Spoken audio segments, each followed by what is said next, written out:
Bienvenidos a Observatorio, a esta edición en la que hablaremos de un tema del que usted seguramente ha escuchado en estos días, pero del que probablemente, al igual que yo, no tiene mucha claridad de ideas.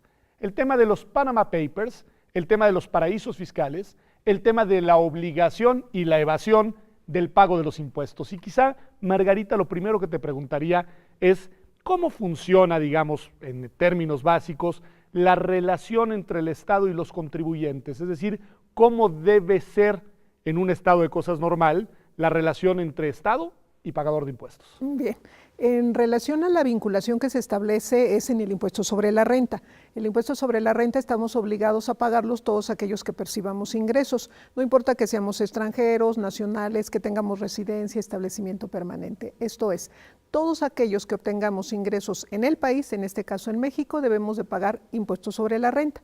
En el caso de las personas morales, 30%. En el caso de las personas físicas, 35%. ¿Por qué esa alto. diferencia? ¿Por qué más las personas físicas que las morales? Porque resulta que hubo un estudio que realizó una escuela particular donde le hizo el señalamiento al Servicio de Administración Tributaria que el mayor número de evasores, los que no pagan impuestos, está precisamente en las profesiones de médico, contadores y abogados.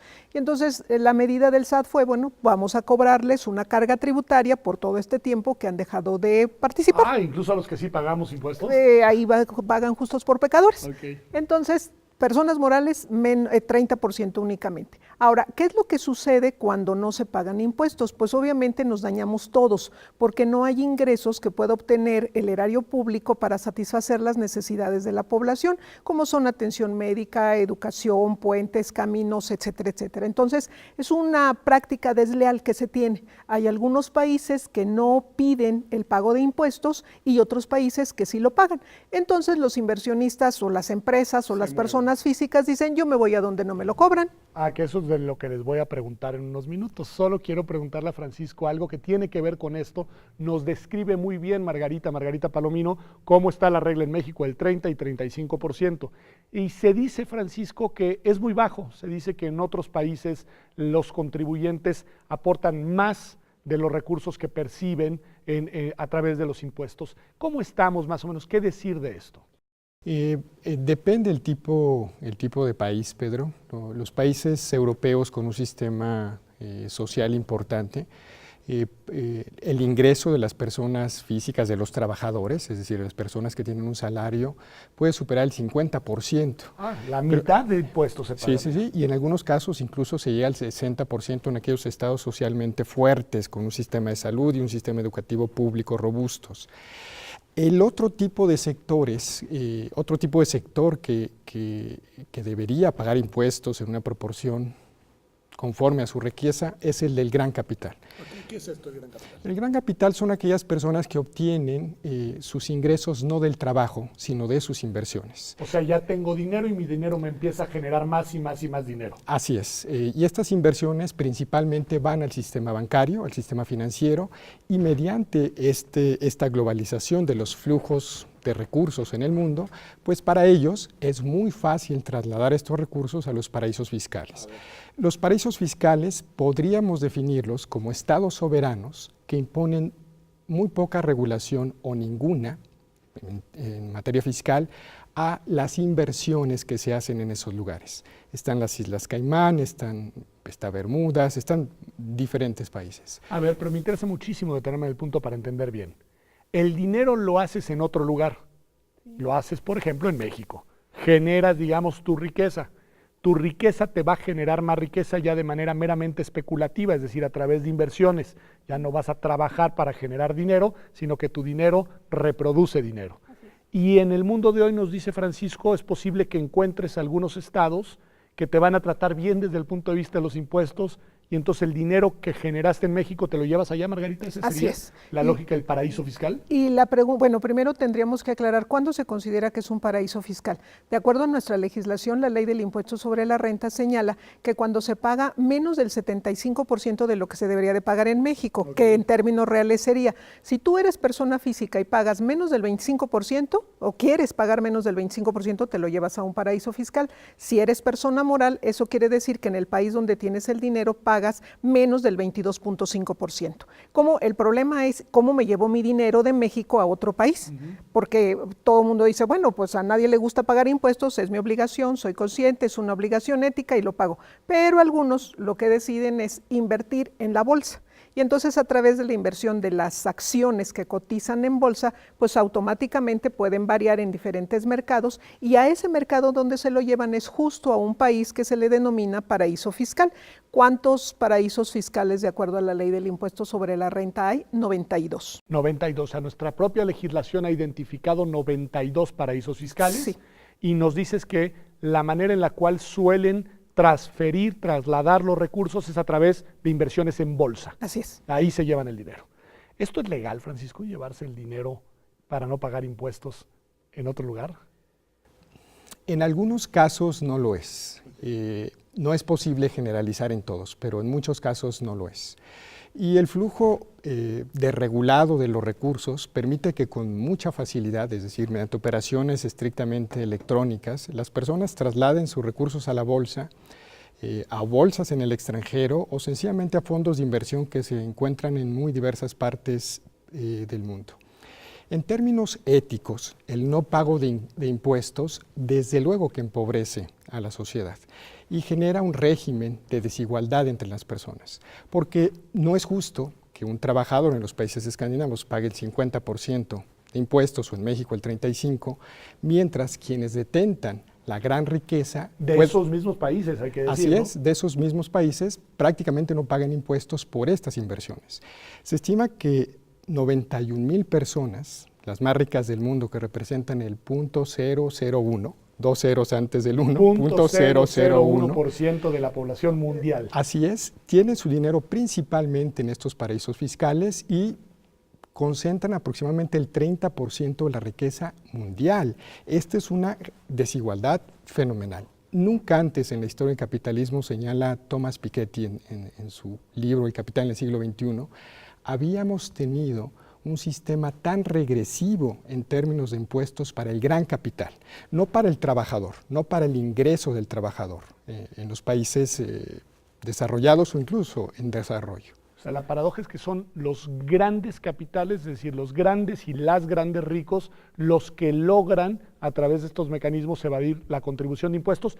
En ningún lugar no contribuyen en su lugar de origen y tampoco van a contribuir en el paraíso fiscal, Margarita. En el paraíso fiscal puede ser que paguen muy poco o definitivamente que no paguen y obviamente la opción que toman es irse a los lugares donde no se pagan impuestos. ¿Y qué gana el lugar, qué gana el paraíso fiscal? Genera infraestructura, genera contratación, fuentes de empleo, desarrollo, porque además el perfil de todos los paraísos fiscales son islas que tienen como una imagen de centro de vacaciones en donde hay un gran lujo, hay una gran infraestructura creada precisamente por todos estos inversiones, es decir, por todas estas empresas que llegan a hacer paquetes de inversión en donde yo te ofrezco, en lugar de pagarte impuestos, que voy a generar un desarrollo, te contrato mano de obra que califico además y posteriormente pues elevo las condiciones de vida de esa pequeña isla, por ejemplo. ¿Y por qué suelen ser islas y lugares pequeños? Porque pues con esto que Margarita nos dice, pues el incentivo para convertir a tu estado en un paraíso fiscal pues es muy alto, es decir, volverte en lugar receptor de dinero multimillonario que te va a generar infraestructura, te va a generar bienestar, te va a generar una cierta riqueza y al mismo tiempo te va a garantizar que no se van a querer mover de ahí por las condiciones que les das desde el punto de vista tributario. Francisco. Algunos son estados nacionales soberanos muy pequeños, algunos otros son islas y evidentemente las islas son difíciles de localizar. Una de las razones de lavado de dinero de estas grandes riquezas es dificultar la ubicación de los recursos. Y además, si esta isla tiene poca población, es relativamente pequeña, como dice Margarita, la infraestructura que se desarrolla ahí se desarrollará a bajo costo. Tendrá una infraestructura suficiente, personal de servicios para el trabajo necesario, no se necesita mucho. Máxime en una época donde los servicios financieros han tenido una gran revolución, son esencialmente electrónicos. Entonces, ante una banca electrónica, donde los propios bancos también trasladan sus recursos. Y el dinero ya no es dinero, ya no hay lingotes, digamos así de claro. Así es, entonces los espacios territoriales tienden a ser relativamente pequeños. no es necesario que sean grandes porque los recursos se mueven libremente a través de dispositivos electrónicos. Coloca Francisco ahí de lado, sin detenerse en él, un tema que me parece importante, porque hasta ahora hemos hablado de un cierto marco de legalidad y estamos hablando de recursos financieros que sabemos cómo se generan, justo o no que sea, esa es otra discusión, pero de dónde provienen, ya sea del trabajo, ya sea de la acumulación y ya sea de la gestión administrativa de estos recursos acumulados. Pero Francisco menciona lavado de dinero y lo que te preguntaría, Margarita, es, en estos paraísos fiscales suele moverse, además de dinero bien habido, también posiblemente dinero mal habido. Sí, porque una de las características fundamentales de los paraísos es la secrecía en cuanto al manejo de los bancos. Entonces yo deposito ahí el dinero, pero no se sabe de dónde proviene, porque además no me exigen que yo informe de dónde proviene.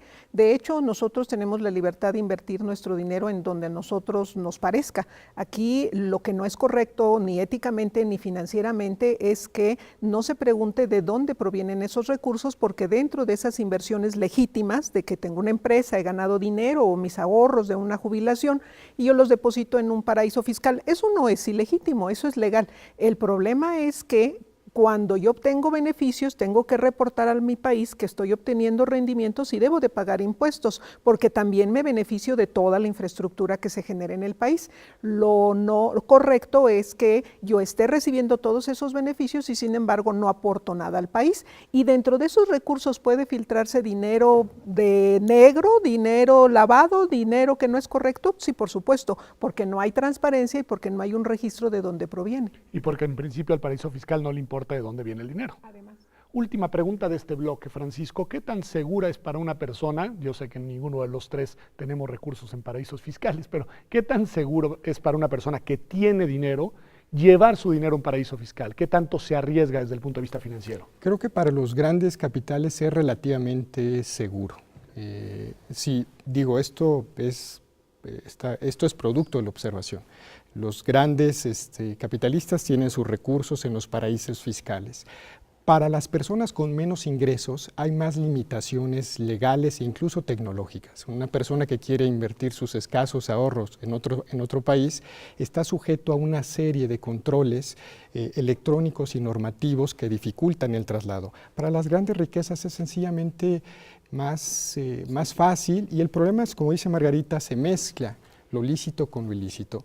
Pues me parece importantísimo esto que nos han dicho, porque de nuevo yo con el dato con el que me quedo en este bloque es que para quienes más tienen es más fácil evadir y es más fácil llevarse los recursos a un destino distinto del de su país de origen y por lo mismo es más fácil seguir acumulando riqueza a costas y expensas de los demás. Pero vamos a un corte y volvemos aquí a Observatorio. Estamos hablando de este tema de los paraísos fiscales, pero me voy a centrar en el siguiente bloque en el escándalo o no escándalo de los llamados Panama Papers. Regresamos.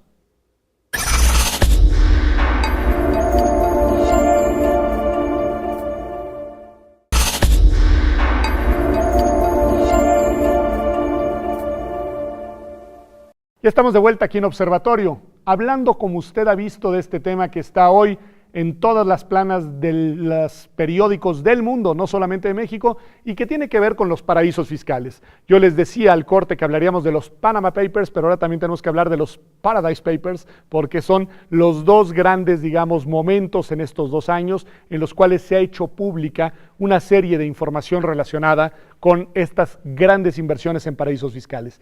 ¿De dónde viene esta información, Margarita? ¿Qué es esta información? Ok, son 2 momentos. Uno en donde un grupo de periodistas, que a la fecha suman más de 350 periodistas, se hicieron una red de información de saber cómo se estaba invirtiendo y por qué se estaba invirtiendo, únicamente con un espíritu de dar a conocer a la población qué cosa es lo que estaba sucediendo con algunas empresas o inversionistas que no estaban pagando impuestos. Y justo donde llevaban a cabo la sede de la empresa, donde llevaban a cabo la asesoría para este tipo de inversiones, estaban o están en Panamá. Y entonces por eso reciben el nombre de Panama Papers, porque además estamos hablando de más de 1 millón de documentos que se tienen, que se obtuvieron a través precisamente del hackeo de acceso a la información. Pero aquí el quid del asunto es cómo se logró vincular la actividad de la investigación periodística con saber qué tipo de operaciones se realizaban.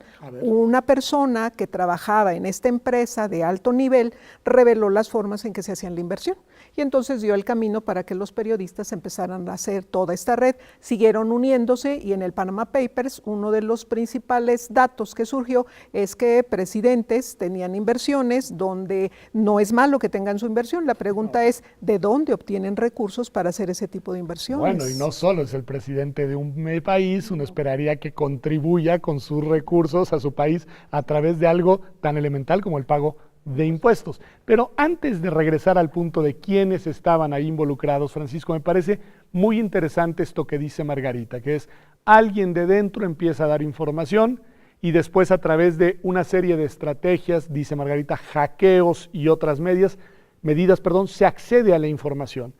¿Qué tan legítimo y desde un punto de vista ético, que es lo que tú has planteado sobre la mesa, es que una red de periodistas se allegue de información sobre algo que en principio debería de ser privado, que es el manejo de los recursos de determinadas personas? En términos de derecho a la información, me parece legítimo.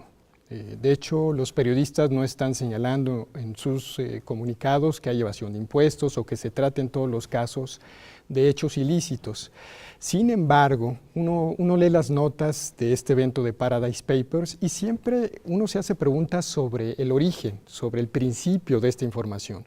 Y ahí yo tendría algunas preguntas sobre la licitud en algunos casos. Las legislaciones normalmente protegen, casi todas protegen las conversaciones privadas, los registros públicos y los registros privados, y esto no me queda muy claro. Sin embargo, en términos de lo que conocemos, generalmente me parece que el derecho a la información es un bien ponderado que predomina sobre algunos aspectos. O sea, hay una tensión entre lo que sí se debería de poder conocer sin problemas y lo que debería de ser materia de una reserva. Así es, habría una ponderación de derechos. El derecho a la información del público, de las sociedades democráticas, y el derecho a la privacidad de ciertos registros. Lo que no es claro es el origen y la obtención de estos registros, pero bueno, tenemos algo de información que se debe manejar con muchísimo cuidado porque no se puede desacreditar a algunas personas que lo hacen lícitamente. Ok, Margarita, tú mencionabas el caso de presidentes, dijiste en el primer caso, en el de Panama Papers, si no me equivoco, pero ¿qué más sabemos? Es decir, al final, ¿qué es lo que arroja esta estrategia periodística, estos reportajes? ¿Qué podemos nosotros concluir a partir de lo que se ha venido publicando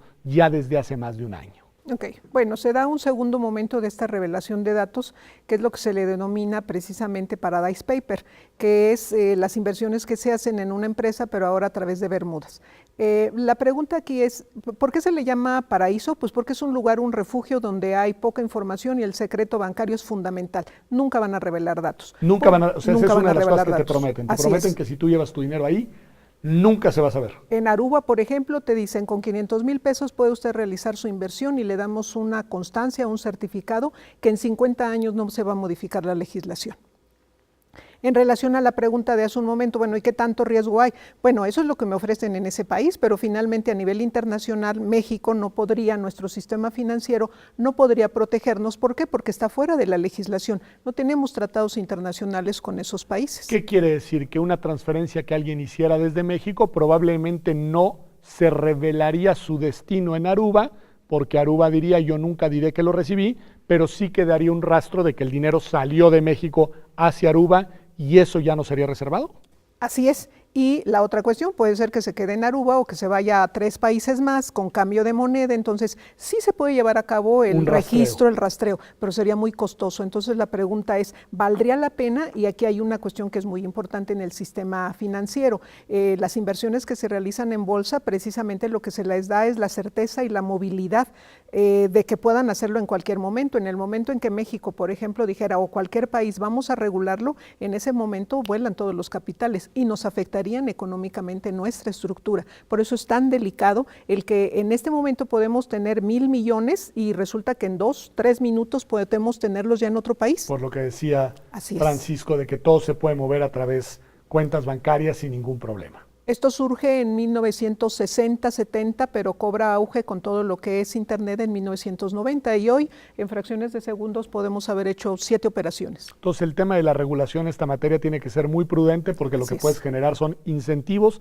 para que te abandonen los capitales más de lo que ya te han abandonado, digamos. Sí. Pero Francisco, nos dice Margarita, ok, podemos saber a pesar del secreto que te prometen, información de lo que sucede en el mundo financiero. Eso es lo que han hecho estos periodistas. Ha tenido un impacto en la opinión pública. ¿Por qué? Es decir, ¿por qué se ha vuelto tan relevante que se sepa que existen estos movimientos? ¿Se debe a las personas involucradas? ¿Se debe a los montos involucrados? ¿A qué se debe que se haya vuelto nota a nivel internacional? Sí, la respuesta es multifactorial. Primero, Pedro evidencia que prácticamente todos los sectores de la economía están relacionados. Hay políticos, hay secretarios de Estado del presidente Bush, hay expresidentes, están los hombres más ricos de Latinoamérica, están las empresas de comunicación, está Twitter, está Facebook, están cantantes, están artistas, en fin, es decir, todos los sectores económicos, ¿sí? Todos los sectores económicos privilegiados de grandes recursos están allí adentro. Dos, evidencia la desigualdad en el trato fiscal. Es imposible que tengamos impuestos progresivos mientras un segmento de la población, un segmento muy pequeño que es el de las personas más ricas, trate de evadir impuestos mediante el traslado de sus recursos a los paraísos fiscales. Y tres, evidencia la gran desigualdad, ¿no? Es decir, un sistema de libre mercado de recursos impide que la riqueza se distribuya, porque al deteriorar la base contributiva de los estados, pues es imposible que se establezcan hospitales, centros educativos adecuados, etcétera.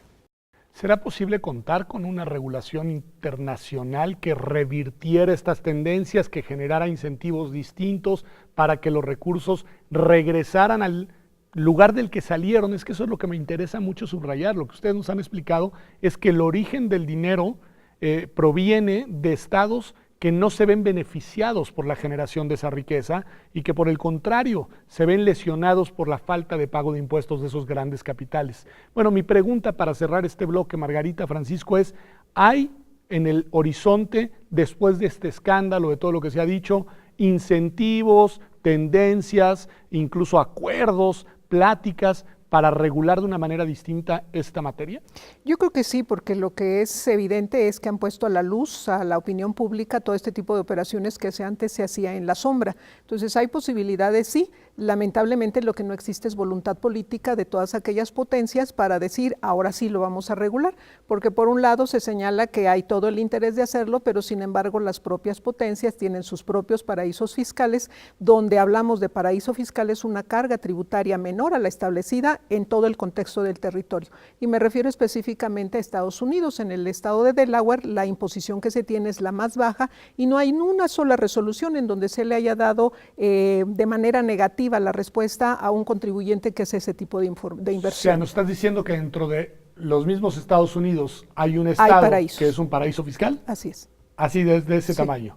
Y entonces que es legal y es legítimo que lo sea. Totalmente. Pues también es muy interesante, porque de nuevo el incentivo para otros estados para caminar en la misma dirección, pues parecería que son muy importantes. Y en el caso de México, pues bueno, ya se han generado diferentes disposiciones con el famoso decreto de repatriación de capitales. Que eso es lo que vamos a platicar en el siguiente bloque. Solo para cerrar Francisco, porque me parece muy interesante esto que nos dice Margarita. Dice, las grandes potencias no parecen estar interesadas en regular las cosas de una distinta manera. Yo te diría, ¿y cómo van a estarlo si son los mismos poderes económicos y los mismos actores políticos de las grandes potencias las que tienen sus dineros privados en los paraísos fiscales? Así es, en el caso de Paradise Papers hay 180 países involucrados, es un fenómeno global y es un tema político.